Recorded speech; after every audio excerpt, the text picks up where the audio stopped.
当にね、あの国面白すぎるんですけども。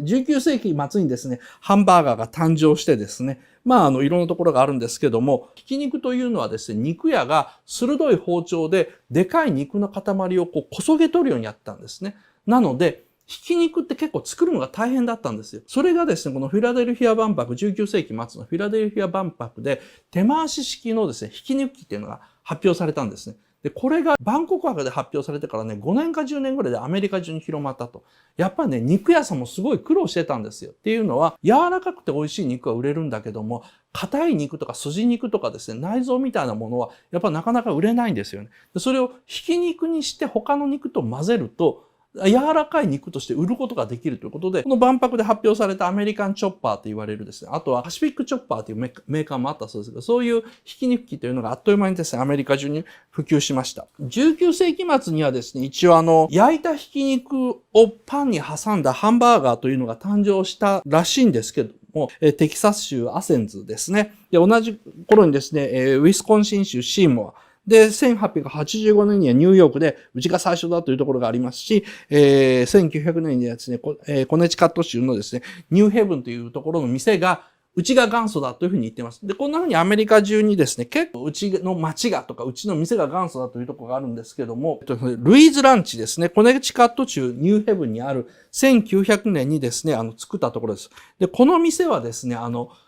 当時の調理器具とか写真とかがそのまま残っているので、本当の証拠を辿っていったらここが最初と言えるかもしれないと。1885年とか1890年にうちがやったというところあるんですけど、証拠がないんですよね。ワゴンで、その頃まだ滅場車のですね、ワゴン車でですね、ステーキサンドイッチを売っていて、で、そこでハンバーガーを始めたという証拠があるんでですね、ここが最初じゃないかと思います。ハンバーガーっていうのはですね、アメリカ料理の代表みたいなんですけれども、アメリカ料理ってね、実はちょっと難しくて、もともとね、アメリカ料理っていうのがね、存在しないんですよね。でなんで存在しないのか。正確に言うと、黒人料理とインディアン料理、いわゆるインディアンですね、アメリカ原住民。黒人料理っていうのは存在するし、インディアン料理っていうのは存在するんですよ。ところがアメリカ料理っていうのは存在しないって。なんでかっていうとですね、新大陸アメリカ、ヨーロッパ人がアメリカをいわゆる発見してからですね、新大陸アメリカに来たのって、みんなね、金儲けの人らばっかりなんですよ。投機目的のですね、農場主が来たわけですね。それも大部分が不在農家ってやつで、どう言えばいいのかな。ヨーロッパでアメリカの土地の権利を買ったり、もしくは船団だけ出したんだけども、実際にアメリカに来るのは大金持ちに雇われた手下と、身分は低いけれども信頼されている召使いがアメリカ大陸まで来て、もう本当に追放みたいに一方通行で送られて、で、アメリカの現地に着いてからですね、アフリカの奴隷を買いまくるわけですね。で、アフリカの奴隷を買いまくって、で、それで現地で農業を始めるわけなんです。なんかすごく特殊なのは、まずほとんどが金儲けで来る人。で、金儲けで来る人たちが現地に来てお金だけ現金持ってるので、それで、黒人奴隷を買って、で、それで農業を始めようとするんですよ。ところがその農業っていうのがですね、サトウキビなんですよね。小麦じゃないんですよ。小麦みたいに自分たちが食えるものを作って、で、なんか自活していこうというんではなくて、完全に貿易目的、金目的。で、金目的なのでですね、使える土地は全部サトウキビを植えちゃうんですよ。自分たちが食べるために小麦を植えようって発想がなくて、だって全員召使いですから、主人に命令されてるわけですよ。とりあえず土地を耕したらそこにはサトウキビ作れた。サトウキビ作ったらそれはもうヨーロッパでめちゃくちゃ高く売れるから、とにかくサトウキビ作れって言われて、サトウキビ作るのか。で現地で食料は、現地行ったらなんとか買えるだろうと思うんですけど、アメリカなんかまだ農産物の取引の市場なんか成立してないのでですね、ないんですよね。なので、食べるものって言ったらもういきなり困っちゃって、小麦の種も持ってきてないですからですね、とりあえずサトウキビ売ってヨーロッパに輸出して儲かるんですけどもですね、儲けた金でやっぱりまた農園をどんどん広げて奴隷を買ってっていうふうにやってるわけです。で、仕方がないからインディアンたちからですね、現地の原住民からですね、トウモロコシの調理方法を聞くんですね。で、トウモロコシっていうのは、ヨーロッパ大陸ではもうみんな見たことがない食材で、下手に加熱するとですね、弾けてポップコーンみたいになってしまうし、粉を作るにもですね、小麦と全然勝手が違うんですね。小麦よりずっと固まっててですね、で、おまけに粘り気もあるし、湿ってるしで、扱いにくくてしょうがない。これどうやって食べたらいいんだっていうのも、まずインディアンに聞くしかないんですよ。と同時にですね、アフリカの奴隷を買ってきて、前からいる奴隷に混ぜるわけですね。現地のアフリカ奴隷に。そうすると、アフリカから来た奴隷たちっていうのもアメリカ大陸に来て10年、20年経ってるのですね、アメリカ暮らしが慣れてきてるわけです。アメリカ原産のものっていうのを使って、なんとか食い物を作るっていうことが分かってきてる。黒人の奴隷料理っていうのが生まれてきてるわけですね。アフリカはもともとですね、その米食文化、アジア圏の中の米も使う文化なのでですね、彼らはですね、米もちょっと持ち込んだりしてるんですね。で、そういうですね、ヨーロッパ人にとってはなんじゃこれっていうような米文化とトウモロコシ文化が、それぞれインディアンと黒人が持ってた文化っていうのが混ざってきて、徐々にアメリカ料理の土台ができつつあると。このアメリカ料理っていうのは面白くてですね、これに限らず基本的にその後来たドイツ人、その後来たポーランド人、その後来たイタリア人っていうふうにですね、次々と新しく来て、いわゆるイギリス人が差別するような人たちから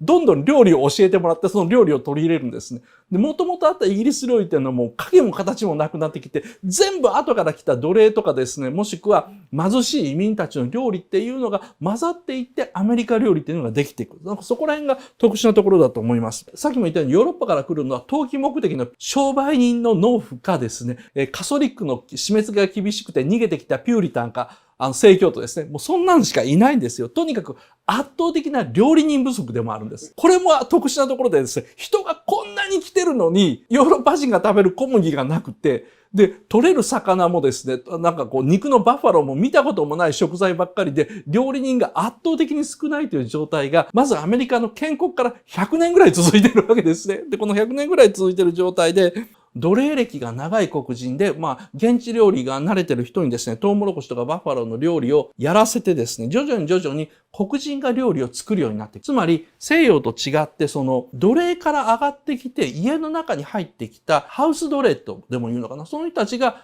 調理を担当するようになってきた。このようにしてアメリカ料理の土台ですね、その、料理人が本来いない、ヨーロッパから来た料理人がいない、あと未知の食材ばっかり、インディアンや黒人の料理をなぜか白人が食べるようになってしまう。というふうなベースが出来上がりました。しかしですね、唯一定着しなかったのがさっきも言ったようにですね、最初期の移民のイギリス人のイギリス料理。それはなんでかというと、アメリカがですね、その入植からですね、50年か100年ぐらい経った時に独立戦争が始まってですね、独立戦争によって大愛国ブームというのが起こったんですね。愛国ブームというか、はっきり言ってアンチイギリスブームなんですよ。イギリス製のものはもう、とにかくみんな食べない、飲まないことが愛国的だというですね、国民運動が、あれは独立戦争の時にざっと広がって、そのおかげでですね、みんなウイスキー飲まなくなって、なんとかウイスキーでない、俺たちアメリカだ、アメリカ的な飲み物はないのかっていうと、トウモロコシから酒が作れるぞってまたインディアンが教えてくれたんですね。トウモロコシから酒を作るぞって言って、バーボン作るわけですね。なので、キングスマンのアメリカ版のステイツマンの本拠地がバーボンの工場なのは、バーボンがアメリカの酒っていうふうに言われてるのはアンチイギリスなんですよ。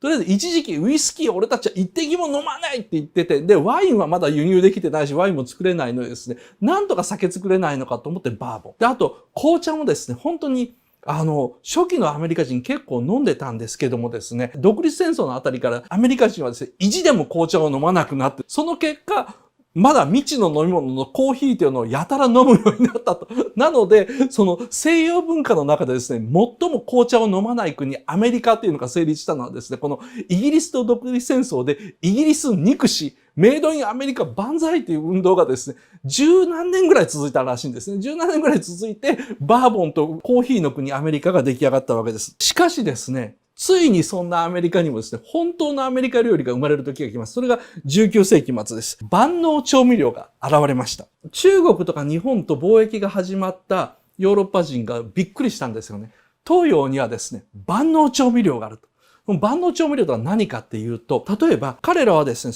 塩胡椒にしても何にしても、ソース類にしてもそうなんですけども、台所で使う調味料と食卓で使う調味料って別なんですよね。それがですね、東洋には醤油というものがある。醤油というのは何かというと、台所で使うこともできればですね、食卓に置いてそのままかけることもできるという、そういう万能の調味料だと。じゃあその万能の調味料が、我々西洋の料理にも欲しいと。しかしヨーロッパの方はですね、食材とかが豊富だからそこまで切迫してなかったんですけども、アメリカはですね、今言ったようにですね、とりあえず食材があまりにも変わっているし、プロの料理人があまりいなかったのです。万能調味料の必要があったと。全くまたヨーロッパにはない野菜のですね、トマトというのを使ってケチャップというのが誕生しました。ケチャップが発明されたこと自体は多分そのヨーロッパらしいんですけどもですね、なんでそうアメリカで急速に普及したのかっていうと、ドイツ移民が増えたからなんですね。ドイツ移民たちは、ドイツ人のね、食事っていうのはまたヨーロッパの中で特殊なポジションで、食卓に必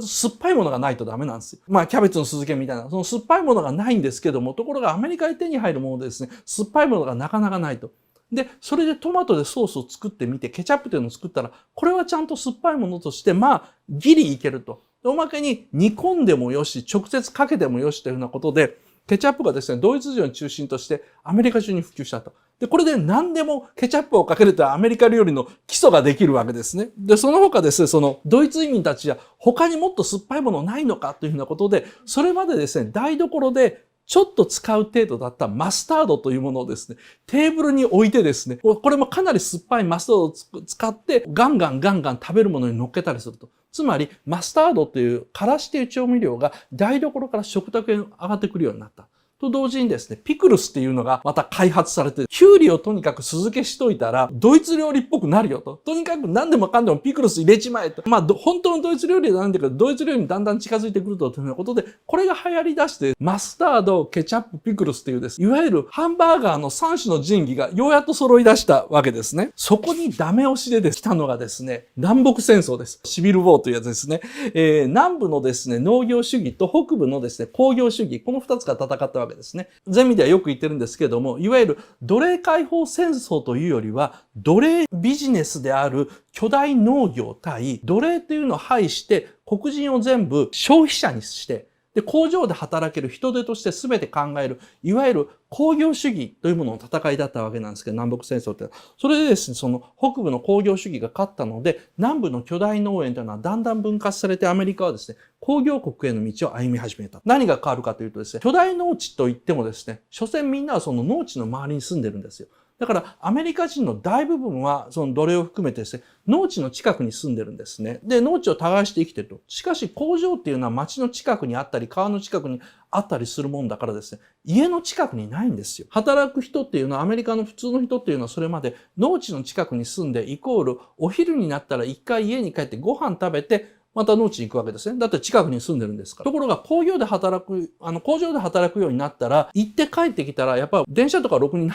ないとかもないのでですね、1時間以上かかっちゃうわけですね。そうなるとですね、工場の休み時間って当時1時間弱、40分ぐらいというふうに言われてたんでですね、帰ってご飯食べることができない。じゃあ、そういう家から持ってきたものを食べるかって言っても、当時の食料の保存技術とかが悪いからですね、パンみたいなものとかリンゴだったら持ってくれるんですけども、本格的なサンドイッチとかそういうふうなものをなかなか持ってくることができない、傷んじゃうわけですね。なので、アメリカ中にですね、屋台が溢れ返ったと言われます。工場の周りは屋台だらけで、街の道路という道路はですね、屋台がいっぱいで馬さえも通れないような状態だったんです。こういうアメリカのその普通の屋台がいっぱいの風景って、あんまり写真が残ってないんでですね、見たことない人が多いんですけど、当時のその資料によると、とにかくみんな工場で働く人って屋台で食べるしかないから、屋台がとんでもない数あったらしい。で、その中でご飯食べていたと。そこで売れたのがですね、サンドイッチとかですね、ソーセージとかですね、あとはまあベーグルとか、その中で一番売れたのがですね、当時ようやっと酪農が発達してきて、肉牛がいっぱい増えてきたんですね。で、牛肉の塩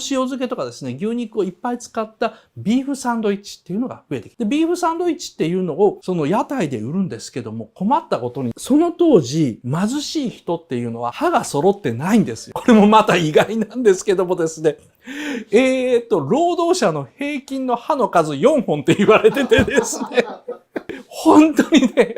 あの国面白すぎるんですけども、歯の数4本か5本ぐらいしかないんですよ。なので、ビーフサンドイッチは栄養があるんですけど、食べられないわけですね。そこでこのフィラデルフィア万博でですね、発表されたひき肉機がすごい注目される。ここなんですよ。つまりちょうど南北戦争が終わって、アメリカ中が農業から工業に切り替わって、人々が外食するようになって、農業から工業に変わるということはどういうことかと、みんな通貨を使うということなんですね。農業をやってるときは、なんだかんだ言っても物々交換に近かったものがですね、お金を持って街で物を買うというのが当たり前になる。そして屋台で物を買うのが当たり前になる。しかし歯が4本しかないと。どうなるんだろう。柔らかいビーフサンドイッチ作ってくれないかというニーズが高まってきて、ようやっとここでハンバーガーの話になっています。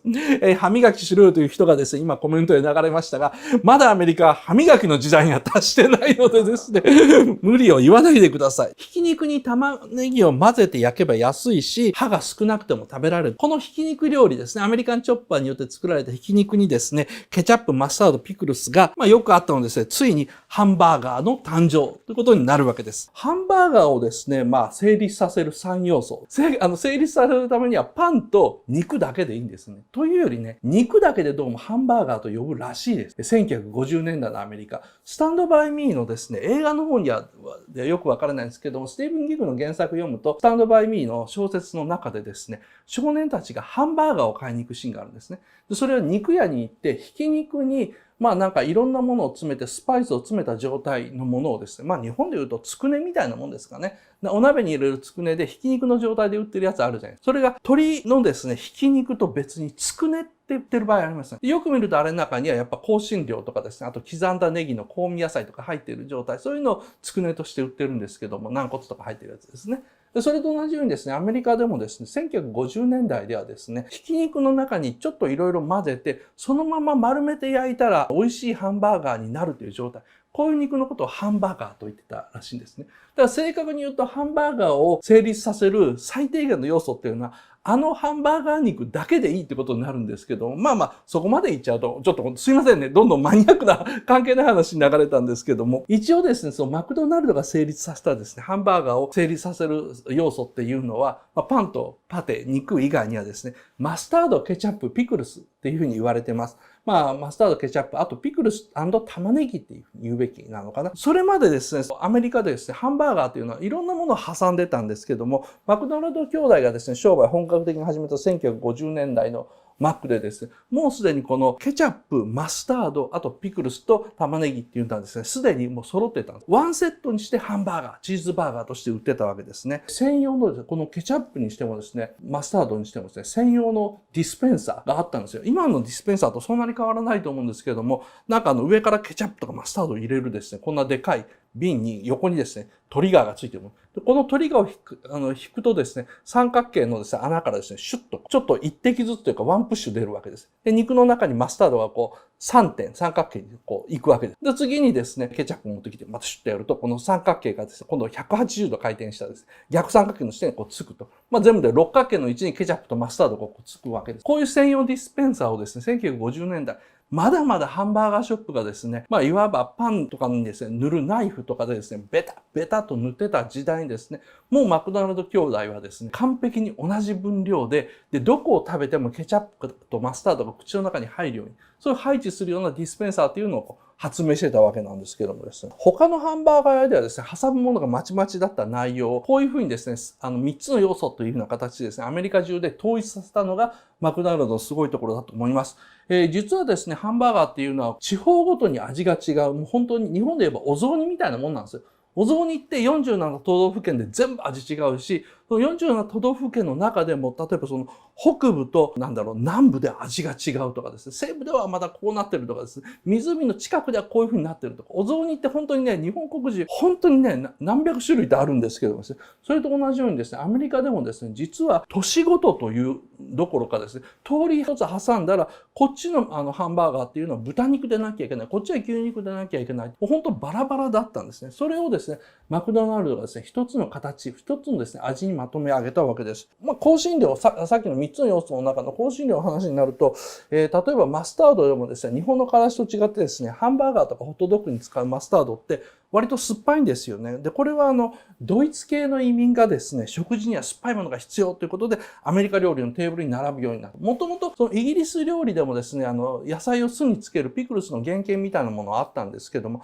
何よりドイツ系移民がですね、なんでこのアメリカに移民してきたら酸っぱいものがないんだというふうなことでですね、まずマスタードがですね、アメリカの食卓に並ぶようになる。ケチャップもですね、南米産のトマトを使って何か調味料ができないのか。なんだろうな。外食産業というのもほとんどなかったような。だってね、貴族と農民しかいないような、ベースでできた国ですからね、ヨーロッパっていうのは、その19世紀の頃のヨーロッパっていう。そうなると、外で食べれるレストランってほとんどないから、テーブルの上にですね、調味料なんてないわけ。ところがアメリカでは食卓に、そのケチャップとマスタードが置かれるようになったっていうのは、このドイツ系移民の力が大きいんだと思います。料理をですね、アメリカに移住しながら、ちょっとでもですね、料理をドイツっぽくしようと近づけたのがですね、マスタードと、その南米産のトマトっていうですね、旧大陸、ヨーロッパの人にほとんど馴染みのない野菜っていうのをいかにして調味料にするのかっていうことで、やっぱ酸っぱい系のアプローチでできていった、そういう調味料なんですけども、どっちもケチャップもマスタードも大正時代には日本に入ってきたんですよ。ただですね、ピクルスだけ遅れたんですね。ピクルスのですね、日本の食卓への紹介かなり遅れてですね、僕もピクルスというものを生まれて初めて食べたのは、中学生の時にですね、天王寺にできた大阪初のマクドナルドでハンバーガー食べた時ですね、食べてて、なんか、キュウリの漬物みたいなのが入ってびっくりしたんですけども、正直苦手で避けててです。中学校の時に初めて食べて、20代の半ばぐらいまでハンバーガー頼んでもピクルスだけ避けて食べてた覚えがあります。ありがとうございます。ぜひぜひチャンネル登録よろしくお願いします。ではではよろしく。